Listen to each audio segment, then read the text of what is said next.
ফতুল্লা থানা বিএনপি অঙ্গ সংগঠনের উদ্যোগে আয়োজিত আজকের এই বিশাল সমাবেশের সম্মানিত সভাপতি, ফতুল্লা থানা বিএনপির সম্মানিত সিনিয়র সহসভাপতি জনাব সুলতান মাহমুদ মোল্লা, মঞ্চে উপস্থিত আমাদের নারায়ণগঞ্জের অহংকার, নারায়ণগঞ্জের গর্ব, ডাইনামিক লিডার, নারায়ণগঞ্জ জেলা বিএনপির সাবেক সফল সভাপতি, নারায়ণগঞ্জ 4 আসনের সাবেক সংসদ সদস্য, বীর মুক্তিযোদ্ধা আলহাজ মোহাম্মদ গিয়াসউদ্দিন সহ অন্যান্য নেতৃবৃন্দ, ফতুল্লা থানা নেতৃবৃন্দ, সিদ্দিকগঞ্জ থানা নেতৃবৃন্দ, অঙ্গ সংগঠনের নেতৃবৃন্দ, আসসালামু আলাইকুম।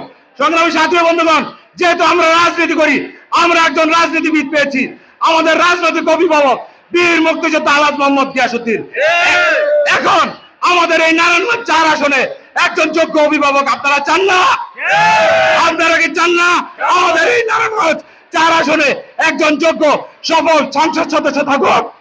তাহলে আমরা সেই হিসাবে আমাদের এই নারায়ণগঞ্জ 4 আসনে যোগ্য সংসদ সদস্য হিসাবে আলহাজ মোহাম্মদ গিয়াসউদ্দিন সাহেবকে দেখতে চাই।